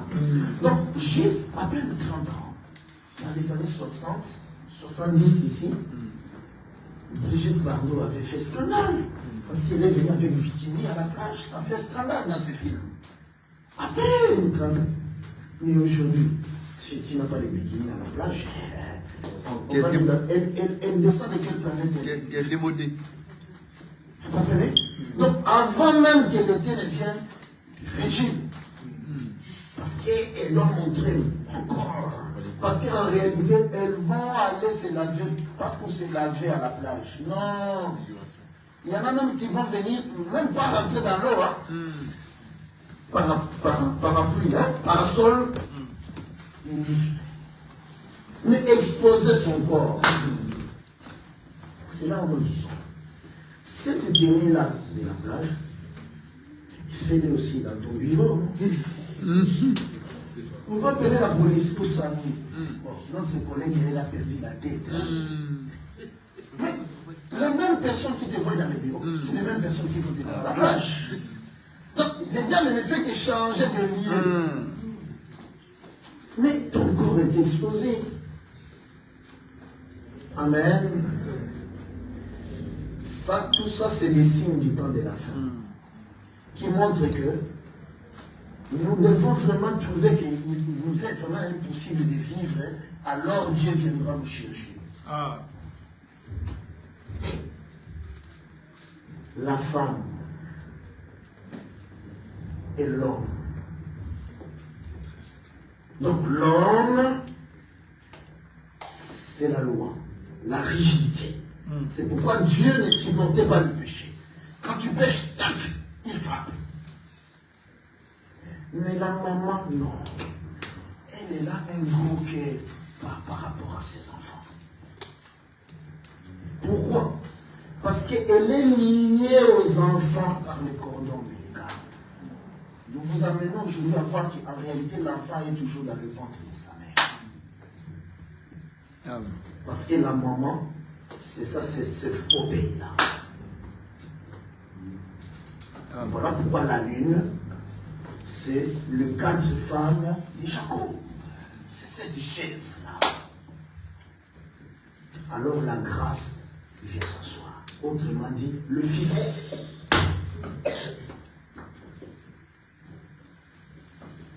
Amen. C'est pourquoi donc, Dieu donc doit se manifester comme étant Père. Dans sa fonction de Père, il s'est manifesté à Israël. C'est là où, quand tu lis l'Ancien Testament, tu lis le Nouveau Testament, tu peux dire que Dieu a changé. Hein? Là-bas, il ne supportait pas le péché. Remarquez les gens qui se sont opposés à Moïse. Moïse, Dathan, Corée. La bande de Dathan et de Corée. Moïse les a séparés. La terre a ouvert la bouche, les a avalés, ils sont morts, disparus. Mais est-ce qu'aujourd'hui Dieu peut faire ça? Non! Est-ce que Dieu change? Non! Autrement dit, il n'a pas changé. Mais il a juste porté maintenant les costumes de la femme. Il est maintenant compatissant. Là, la colère.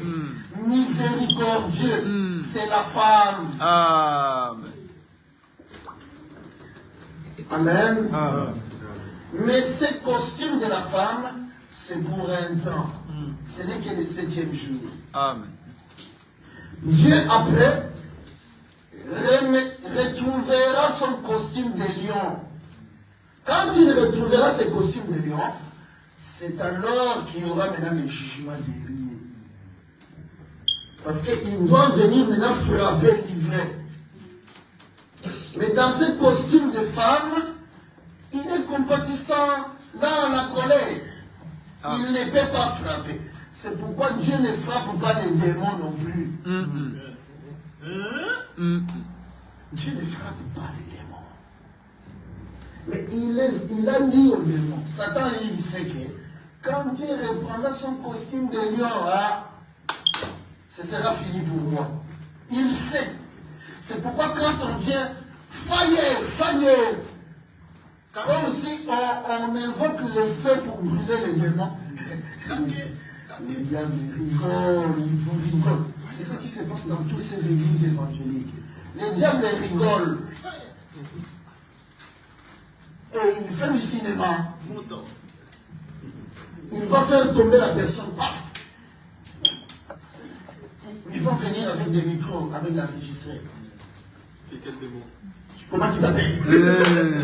Je suis son père. Ah, tu es rentré ici quand? Le spectacle. L'Écriture dit que nous ne devons pas parler aux démons. Il ne peut pas y avoir la conversation. Mais il peut plaisir, ils enregistrent aussi. Hein? Oh, la délivrance. Non! C'est le cinéma du diable. Ils vont sortir un peu. Ah, aujourd'hui, voilà, Dieu s'est manifesté. Il y a eu des délivrances. Non! C'est pas ça la délivrance. La Bible dit, vous connaîtrez la vérité. La vérité vous délivrera. C'est ça la vraie délivrance. N'empêche que nous chassons les démons. Dieu nous permet seulement de les chasser. Et quand nous les chassons, nous les envoyons dans les lieux arides. Les lieux arides, quand nous disons ça, les gens voient, ah non, dans les lieux isolés, hein, les démons sont là-bas. Dans les déserts, les Kalahari,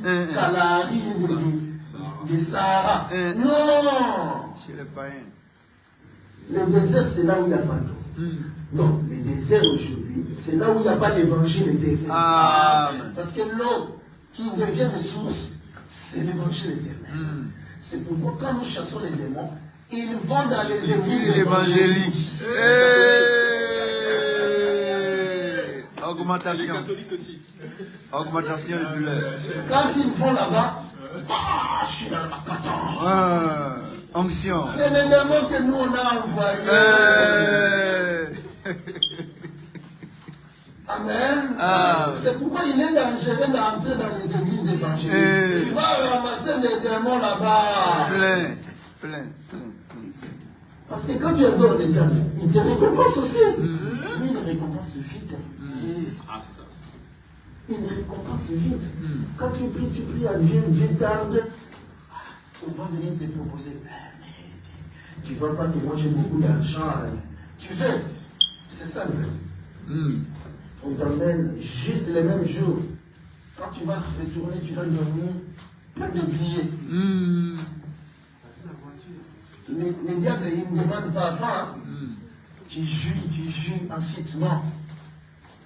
Moi, je vais donner maintenant, c'est ton tour. C'est ça le diable. Amen. C'est pourquoi, actuellement, j'ai vu dans les réseaux sociaux, on est en train de faire rentrer les gens dans la sorcellerie facilement. Il faut faire très attention. Il y a quelqu'un qui va venir vous dire que non, il faut pour voir l'exaucement de telles choses, il faut prier le psaume 110. Tu le pries 7 fois, tu vas voir. Mais quel apôtre vous avez vu faire prier les psaumes? Les psaumes, ce ne sont pas des prières. Des prophéties. Les psaumes, c'est des prophéties que nous devons ouvrir et vous expliquer. Les psaumes ne sont pas des prières. Dans toutes les églises où on prie les psaumes, c'est des repères de Satan. Et on va vous le dire aussi facilement. Quand tu pries les psaumes 110, 7 fois, tu vas voir. C'est la sorcellerie. Amen. Créons l'homme à notre image selon notre ressemblance. La première image que nous vous donnons de ça, c'est l'homme, femme et enfant. Nous venons de vous expliquer maintenant que le premier trône, c'est le trône de l'homme. Le second trône, c'est le trône du Fils. Mais le Fils règne au travers de la maman. Parce qu'il n'y a que le deux là. C'est pourquoi la Bible dit maintenant au 4e jour, que Dieu créa le soleil, il créa la lune. La Bible dit que Dieu créa les deux grands luminaires. Il faut d'abord le soleil. Nous vous disons que, en réalité, Dieu a créé le soleil au 4e jour. Amen. Il est venu prélever la côte du soleil pour faire apparaître la lune. Voilà pourquoi, pour que la lune, nous la voie, il faut que le soleil lui donne la lumière. Il faut qu'il y ait un travail pour que la lune apparaisse. Amen. Ensuite, la lune va nous manifester maintenant les étoiles. Amen. C'est là où nous disons que la lumière du premier jour, ce n'est pas le soleil. C'est Jacob. C'est plutôt Isaac ici. Isaac, quand il a 440 jours, quand il a 40 ans, alors il s'est marié à Rebecca. Amen. Amen. Il s'est marié à Rebecca quand il a 40 ans, c'est-à-dire au 4e jour. Rebecca, la lune, apparaît. Maintenant, c'est au 6e jour que Rebecca lui donne Jacob et Ésaü. Donc l'animal et l'homme. Autrement dit, c'est quand Isaac a 40 ans qu'il s'est marié. C'est quand il a 60 ans qu'il met au monde les enfants. Amen. Amen. Oh, Amen. Amen. Parce qu'en réalité, même au 4e jour, on n'a pas vu les étoiles. Les étoiles ont apparu au 6e jour. Amen. Amen. C'est l'homme et l'animal. C'est pourquoi nous disons qu'il faut, ici, dans la création, il faut respecter ces couleurs-là. Qu'au premier jour, il y a la lumière. Au 4e jour, la lumière se marie. Et au 6e jour, la lumière met au monde les enfants. Ça, c'est dans la création. Mais nous savons que Jacob, s'il est la lumière du commencement, la lune est en lui, les étoiles sont aussi en lui. Mais on ne le voit pas. Amen. Amen. Amen. Amen. Il faut un temps pour qu'ils apparaissent. Amen. Nous allons nous mettre debout.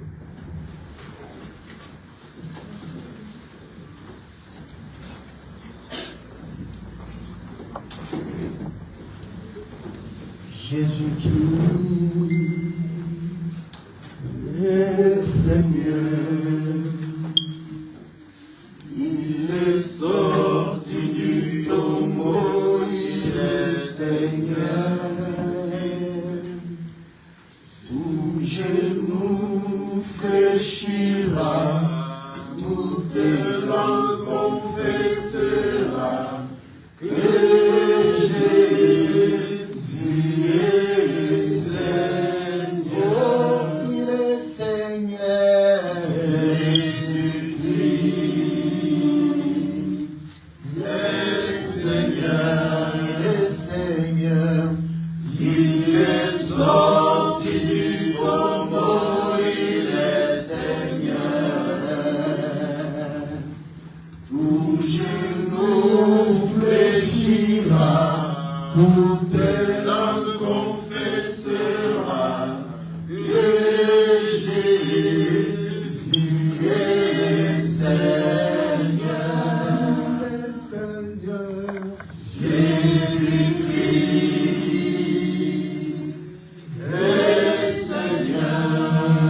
Seigneur.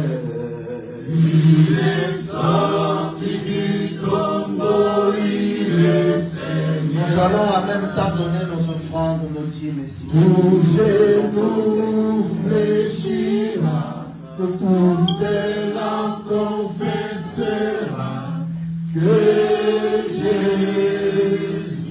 est Seigneur.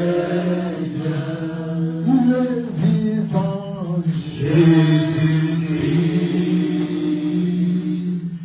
est vivant.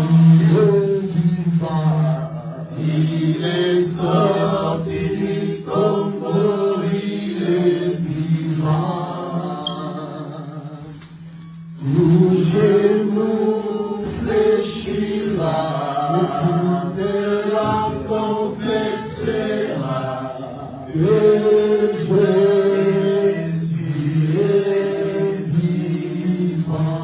Il est puissant, Jésus-Christ est puissant, il est sorti du tombeau, il est puissant. Tout genou fléchira, tout langue confessera que Jésus est puissant. Nous avons compris que dès le premier jour de la création, jusqu'à Apocalypse chapitre 22, Dieu ne nous présente que son trône. Il ne nous présente que l'œuvre de la croix, au travers de sa mort et de sa résurrection. L'adoration passe par ce processus.